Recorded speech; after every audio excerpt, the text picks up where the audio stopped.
Okay, we're here today talking about the new school. Okay, what do I mean about the new school? It seems to me that gravity and light play a big influence on the development of human intelligence and the development of the physical form of life or forms of life on this planet. With the human being, um, I think we need to start teaching our youth and possibly even our young the influence of gravity on their intelligence. So a curriculum needs to be developed to let them know that gravity plays an influence on their intelligence and light plays an influence on their intelligence. So we could probably make a pitch like roller coasters were influenced by gravity, airplanes were influenced by gravity, microscopes were influenced by light, computers are influenced by light. All these things that people are caught up in, from bobcats to forklifts to cranes to zoom booms to devil sticks to hacky sack to a football to a baseball, rugby. All these things can be used to make the point that gravity and light has played a big influence on our intelligence, be it the pyramids of Egypt or the pyramids of the Mayans, the Eiffel Tower, the Roman Colosseum. So if we continue to not teach this, what can be the end result if our kids don't, or university students don't realize and have an approach to the influence that gravity has on their intelligence? This could leave a generation or generations unprepared to deal with the differing fields of gravity and the differing waves or activities of light in the universe.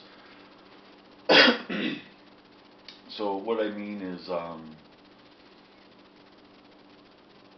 if we go to Mars, technology is probably going to change.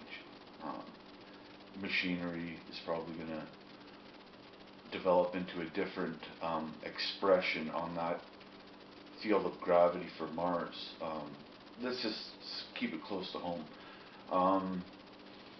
So if technology is going to change and innovation is going to change and business is going to change and how we approach the universe is going to change, one of the problems is we need to establish a consensus globally of the influence of gravity. So in China or Asia, one way that we could pitch that gravity plays a big part on intelligence is the influence of martial arts, or the influence of meditation, to do a more healthy and wholesome calculation of the active life.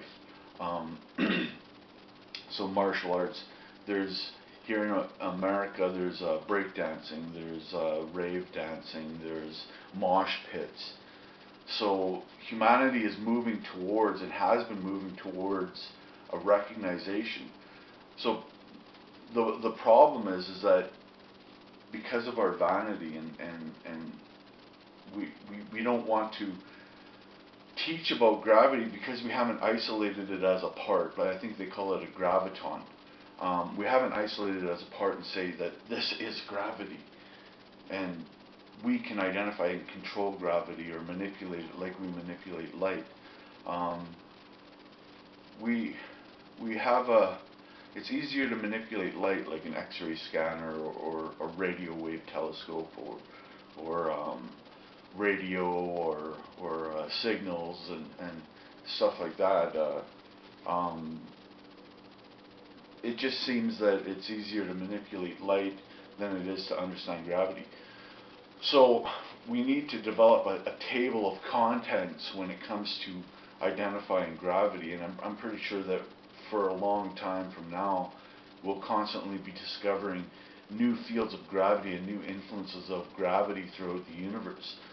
So Mars has a different field of gravity. So how would we measure that? How would we identify that as a table of contents?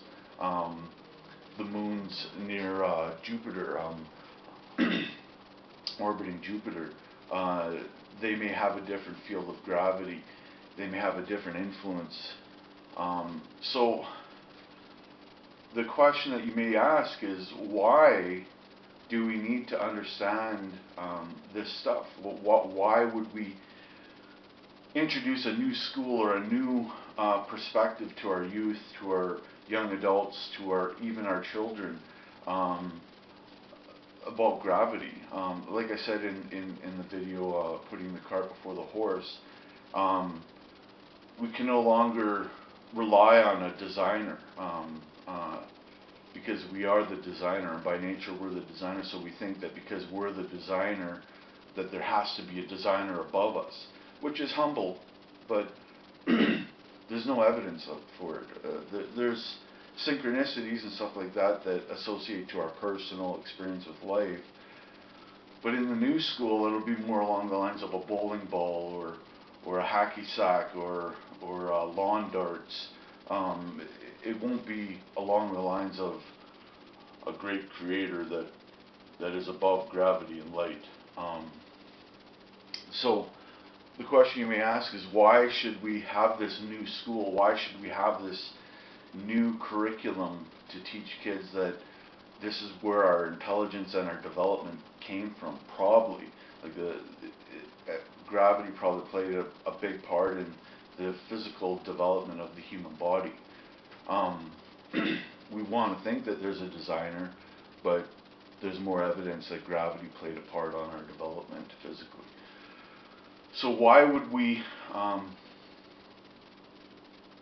do this? Okay, say we went to Mars. Let's say we go to Mars. Like, this has probably been speculated by NASA and stuff like that. But I'm thinking beyond Mars, but I'm going to use Mars as an example. Say we go to Mars and we discover a material there, and it's good for construction.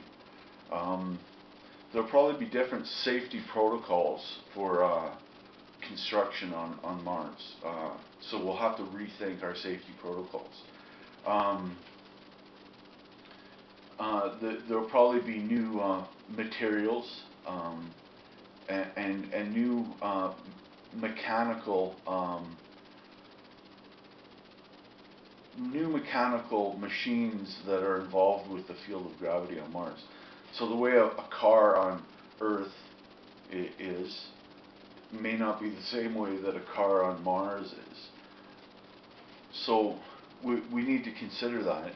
And the thing is that if we consider that, we have to re-educate ourselves. We have to become aware of this influence in the universe, which pervades everything, gravity and light. Another thing is, if we introduce our bodies to the field of gravity on Mars, we may evolve into something different.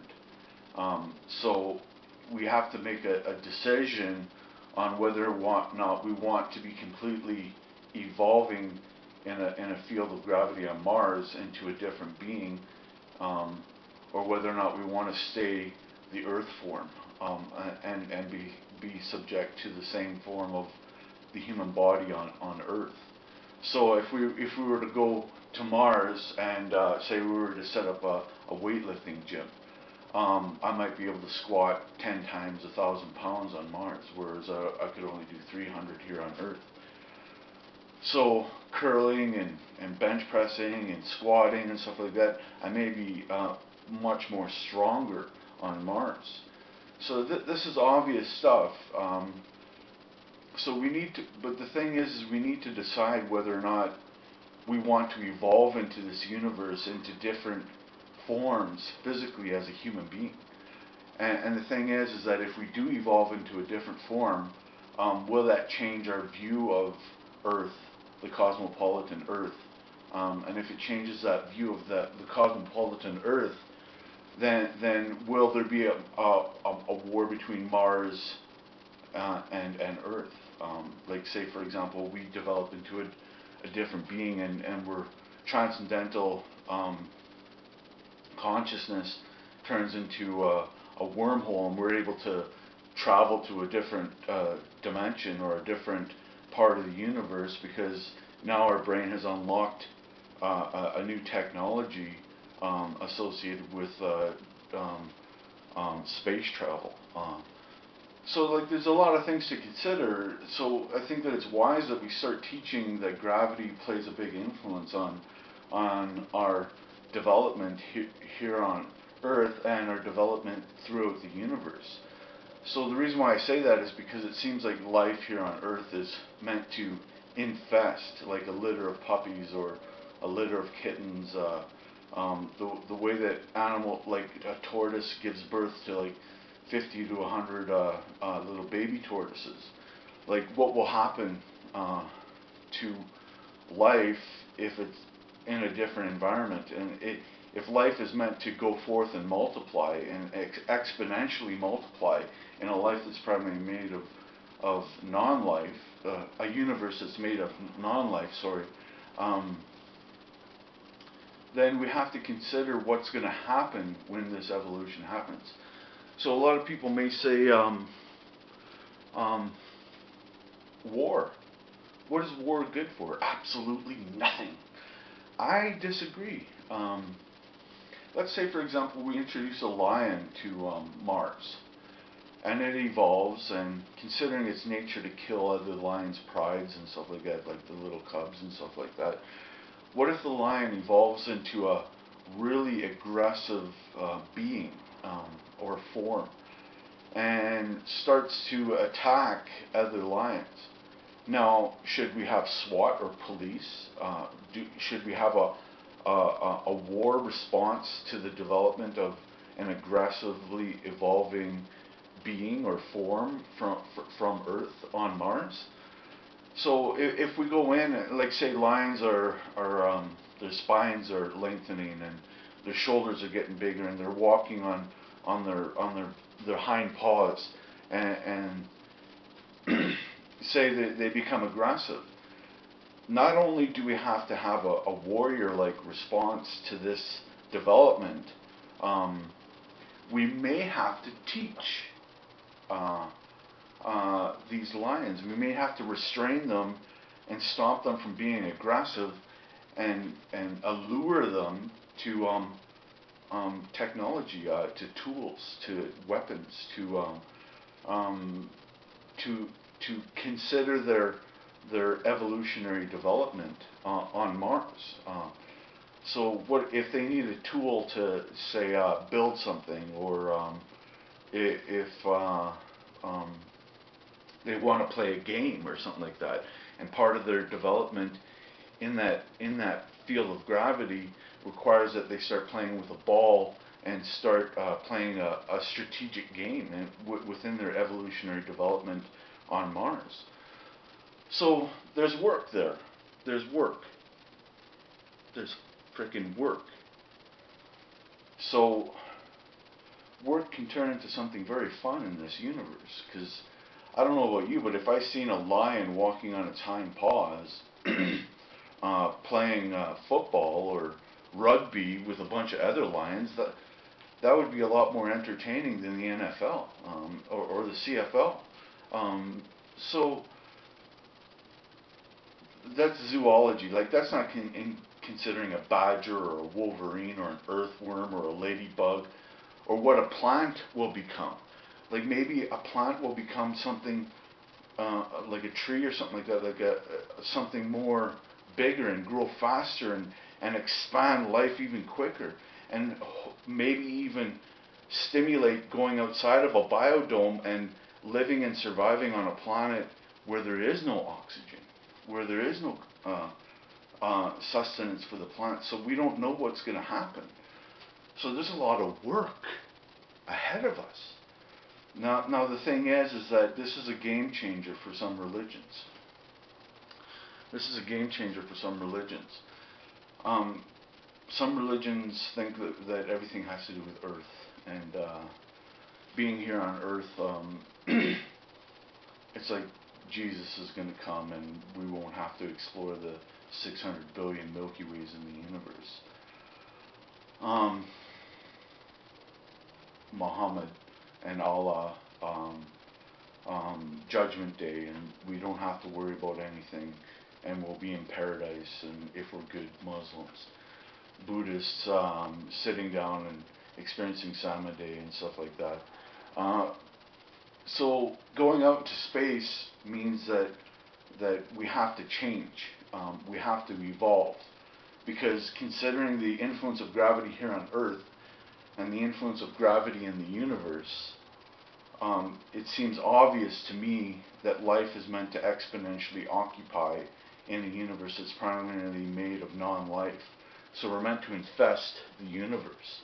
So if we're meant to infest the universe, that's zoology, that's war, that's mechanical innovation, that's new perspectives on science, new perspectives on the machineries of science. So there's a lot of work, there's a lot of money to be made. So one of the main things that we have to worry about here on Earth is who's going to finance this, and who's going to keep us competitive.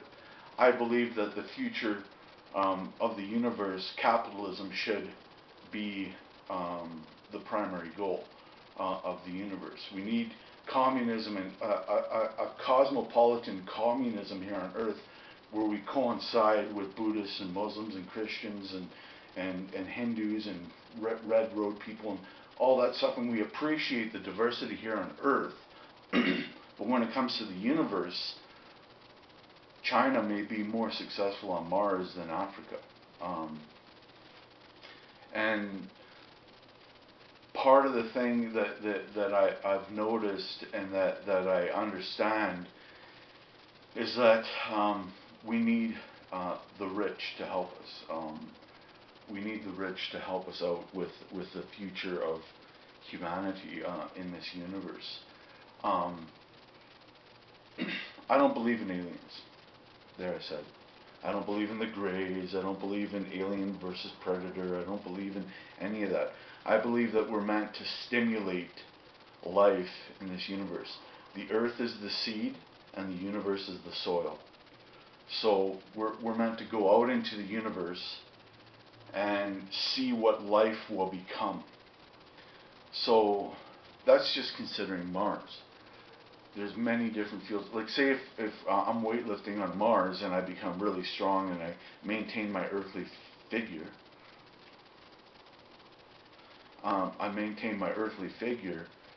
maybe if I go to a moon on Jupiter where the gravity is stronger, maybe my body, from working with the material on Mars and working with the material on Earth, maybe I'll be able to handle where gravity is 20% to 30% stronger on the moon of Jupiter. So, yeah, we need to teach our kids. We need to teach our kids this influence of gravity on our intelligence and on our innovation, on our machinery, on our games we play, on our war machines, on our video games, on our computer screens, on our movie screens, on our stoplights. Like, traffic on Mars may be different than traffic here on Earth. So who knows what a tree will become? Who knows what an earthworm or a lion will become on Mars? Who knows what a bonobo monkey will become on Mars? So if we don't know what these things will become, it seems that we need to start with teaching how gravity and light influences human intelligence. So this is the new school. This is the new school, and I believe it's the future of education. And because I'm not educated on cranes, zoom booms, forklifts, physics, and all that stuff, I'm more of a promoter, a salesman. I'm just trying to come up with a solution for business, for human business here on Earth and in the universe.